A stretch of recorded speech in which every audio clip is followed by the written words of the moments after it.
बिस्मिल्लाहिर्रहमानिर्रहीम। अस्सलाम वालेकुम। आज आइनी बेंच की समाअत का पहला दिन था। आज पहली मरतबा आइनी बेंच जो है वो बैठा। क्या कुछ हुआ मुकम्मल अहवाल आपके सामने रखेंगे। और आज पहला टाकरा हुआ एक वकील और 6 में से 3 जजेस के साथ, और वो 3 जजेस जो काजी फाइज ईसा साहब के बहुत क्लोज़ रहे हैं, 2 जो बहुत क्लोज़ रहे हैं, जिनके बारे में ये परसेप्शन थी और है कि उनका ताल्लुक जस्टिस काजी फाइज ईसा ग्रुप से है, और जस्टिस रिटायर्ड अब तो काजी फाइज ईसा ग्रुप से है। और एक जज जो काजी फाइज ईसा ग्रुप के तो नहीं थे, लेकिन वो रेस्क्यू करते रहे जस्टिस उमरुद्दीन खान साहब को। आइनी बेंच के जो सरबराह हैं, इस हवाले से बात करेंगे। देखें, मैं आपको शुरू में एक बात बता दूं कि आजकल हमारे जो कोर्ट रिपोर्टर्स की अक्सरियत है वो जस्टिस जाई अफरीदी साहब के बेंचेस में नहीं जा रही, और ज़्यादा जो रिपोर्टर्स हैं वो आजकल जाते हैं मंसूर अली शाह साहब के बेंच में, मुनीब अख्तर साहब के बेंच में, या जिस बेंच में अतर मिनल्ला साहब बैठे हों उस बेंच में,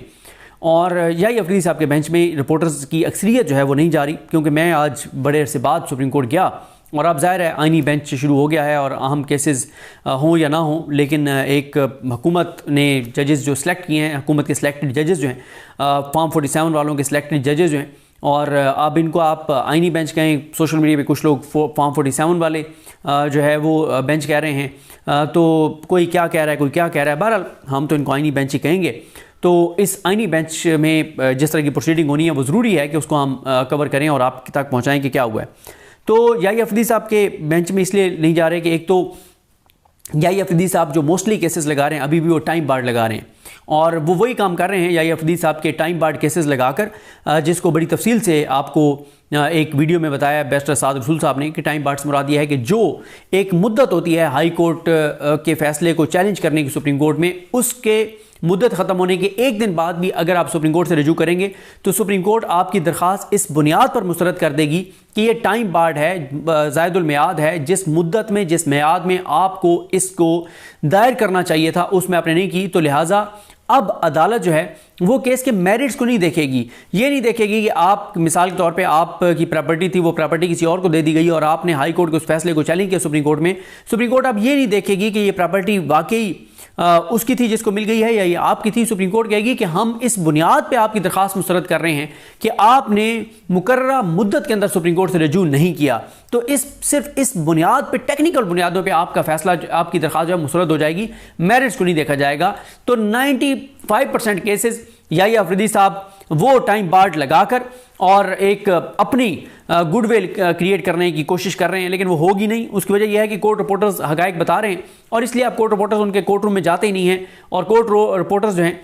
वो एक, उनको यह है कि जाई अफरीदी साहब ने जब कोई ऐसा केस लगाना ही नहीं है जो पाकिस्तानियों के लिए मैटर करता हो, जो पाकिस्तान के लिए मैटर करता हो, क्योंकि नून लीग ने उन पर एतमाद का इजहार किया और वो भी नून लीग के उस एतमाद पर पूरा उतर रहे हैं, तो इसलिए कोर्ट रिपोर्टर्स अब उनके कोर्ट रूम में जाते नहीं हैं। और अब तो वैसे ही ज़ाहिर है आइनी बेंच जो है उसको कोर्ट रिपोर्टर्स को कवर करना है, तो शायद ही कोई जाए। हाँ, एक हमारे दोस्त हैं, हमारे सीनियर हैं, ज़ैद शरीफ साहब। आप अक्सर अखबारात में देखें, जंग अखबार में, रोज़नामा दुनिया में, रोज़नामा 92 में, मुख्तलिफ़ अखबारात में अगर आप देखें तो आपको खबरें नज़र आएंगी जिसमें लिखा होगा सबा न्यूज़, एक न्यूज़ एजेंसी है, तो उसके लिए कवर करते हैं सुप्रीम कोर्ट को ज़ैद शरीफ साहब, सीनियर जर्नलिस्ट हैं, और वो पक्के जो है वो कोर्ट रूम नंबर 1 को कवर करते हैं। मतलब वो ऐसा नहीं है कि कोई जाई अफरीदी साहब से उनको बड़ी मोहब्बत है, वो कोर्ट रूम नंबर 1 को मतलब बड़ी तफसील के साथ कवर करते हैं ज़ैद शरीफ साहब, तो इसलिए वो ज़रूर वहाँ पर ज़ैद भाई बैठते हैं और वो पूरा कवर करते हैं जाई अफरीदी साहब को। बाकी हमारे कोर्ट रिपोर्टर्स अब आइनी बेंच को, वैसे तो ज़ैद शरीफ साहब भी आज जल्दी मैंने देखा फ्री होके और वो आ गए थे आइनी बेंच में, क्योंकि जाई अफरीदी साहब भी बहुत जल्दी जो है वो उठ के चले गए थे। ज़ाहिर है जब टाइम बार्ड आपने केसेस लगाने हैं तो शायद कोई ब्रेक भी थी और इस वजह से वो उठ के चले गए थे और उसके बाद उन्होंने आना था, लेकिन मोस्टली केसेस उनके टाइम बार्ड लगा रहे हैं। ज़ायदुल मियाद टेक्निकल बुनियादों पे फैसले करते जा रहे हैं, दरखास्त मुस्तरद करते जा रहे हैं, फैसले नहीं मुस्तरद कर रहे हैं, और एक नंबर ऐड होता जा रहा है कि जाई अफरीदी साहब ने माशाल्लाह 30 केस निपटा दिए, 40 निपटा दिए, 50 निपटा दिए, लेकिन कोई वो सुन के नहीं निपटा रहे, बस टेक्निकल बुनियादों पर मुस्तरद मुस्तरद मुस्तरद मुस्तरद मुस्तरद, और बस एक नंबर गेम बनाते चले जा रहे हैं। दूसरी जो अफसोसनाक सूरत हाल है वो ये हुई आज कि क्योंकि कल बुध के दिन ये कॉज लिस्ट आई, और बुध को शाम को जुमेरात की जो कॉज लिस्ट थी 4 बेंचेस जो है उनकी कॉज लिस्टें मनसूख हुई हैं। जो 15-15, 20-20 दिन पहले वकीलों को बताया गया था कि आपका केस होना है, साइलिन को बताया गया था, कोई कराची से आया हुआ था, तो कोई बलोचिस्तान से आया हुआ था, तो कोई पेशावर से आया हुआ था, कोई जनूबी पंजाब से आया हुआ था। साइलिन भी ख्वार थे, झोलियाँ उठा उठा के वो जो बातें कर रहे थे वो कम अज़ कम मैं तो इस वीडियो में नहीं बता सकता। आप खुद इमेजिन करें ना कि किसी का केस साल बाद लगा है और उसका अपना जेल में बेगुनाह खड़ा है और उसकी जेल अपील लगी हुई है, उसकी ज़मानत की दरख्वास्त लगी हुई है या उसकी बरीयत की दरख्वास्त लगी हुई है और साल बाद उसकी बारी आई है। बरीयत वाली तो साल बाद नहीं आती, ये बेल शेल की साल बाद आई है। और साल बाद जब वो आए अपने इलाके से, कई लोग बेचारे पैसे मांग के किसी से, और गरीब लोग जो हैं बेचारे वो सुप्रीम कोर्ट आते हैं और वकील कई आए हुए थे, कोई फ़्लाइट्स लेके आए हुए थे कराची से, कोई लाहौर से बाय रोड आए हुए थे और आगे पता चला जनाब वो तो कल शाम को ही हमने आपको ईमेल कर दी थी और आपको मैसेज कर दिया था कि आपका केस तो मुलतवी हो गया, क्योंकि आईनी बेंच जो है उसने बहुत अहम केसेस सुने थे। और वो मैं अभी आपको बताता हूँ कि कौन से अहम केस सुने और क्या क्या उसमें हुआ। लेकिन ये बताना आपको ज़रूरी है कि कितने केसेस जो है वो डीलिस्ट हुए 2 दिनों में और किस किस बेंच के हुए।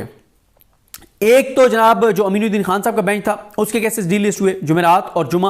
और जस्टिस जमाल खान मुदखेल साहब के बेंच के जुमेरात जुमे के केसेस जो है वो डीलिस्ट हुए। मोहम्मद अली मजहर साहब के बेंच के जो है वो जुमेरात जुमे के केसेस डीलिस्ट हुए। अतर मिनल्ला साहब के बेंच के केसेस डीलिस्ट हुए। शाहिद वहीद साहब के बेंच के केसेस डीलिस्ट हुए, क्योंकि इनके साथ जो जजेस थे वो सारे अब ये आईनी बेंच में बैठ गए हैं। तो ये जो 140 तो मतलब वो केसेस हैं जो मेन कॉज लिस्ट में थे, जो सप्लीमेंट्री वाले अलग हैं। तो 140 केसेस तो इन बेंचेस के डीलिस्ट हुए हैं और इसके बदले में सुनने कितने जा रहे हैं केसेस, और वो मैं बाद में आता हूं कि किस क्वालिटी के और किस तरह के सुने जा रहे हैं। उसमें जो जुल्फ़िकार अहमद साहब हैं, डिप्टी रजिस्ट्रार जुडिशल हैं, उनकी तरफ से जो कॉज लिस्ट जारी हुई है, जो केसेस लगाने का काम अमीनुद्दीन खान साहब ने और इस कमेटी ने, तो जुमेरात को 18 केसेस थे आज, और कल जुमे को जो है वो 16 केसेस होंगे। अब मैं आपको बताता हूं, और एक चीज़ और बड़ी हैरानकुन है कि लाइव नहीं किया गया इसको। भाई करें ना आप लाइव, पता चले पूरी पाकिस्तानी कौम सुने देखे कि माशाल्लाह ये जो आईनी बेंच है जिसमें हीरे चुन चुन के और हुकूमत ने रखे हैं, वो हीरे जो हैं वो किस तरह के केसेस जो है वो सुन रहे हैं। तो बहरहाल जी आज 9:35 पे ये बेंच आया और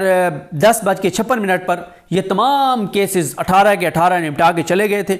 यानी कुल 81 मिनट में इन्होंने 18 केसेस निपटाए। हालांकि जो आईनी बेंच के पास एक तस्वुर है कि आईनी किसी सवाल के ऊपर वो फैसला करेंगे तो एक एक केस के ऊपर कई कई दिन लगते हैं, लेकिन इनके पास माशाल्लाह क्वालिटी ऑफ केसेस देखें और इनका क्वालिटी वर्क देखें कि माशाल्लाह इन जजेस ने 81 मिनट में 18 केसेस निपटाए। और कैसे निपटाए मैं आपको बता देता हूं। 18 में से 4 केसेस में तारीख हुई, 5 केसेस गैर मौसर होने की बुनियाद पे मुस्तरद हुए। कि गैर मौसर कैसे, कि जैसे 2-3 लोगों की अपॉइंटमेंट चैलेंज हुई हुई थी, वो तीनों अब रिटायर हो गए और उनमें से 1-2 तो शायद फौत भी हो गए हों, तो इसलिए गैर मौसर हो गए उनके केसेस। टेक्निकल बुनियादों पे 7 केसेस मुस्तरद हुए। एक केस वफाक ने वापस ले लिया रिव्यू, और एक केस था जिसमें कोई पेश ही नहीं हुआ।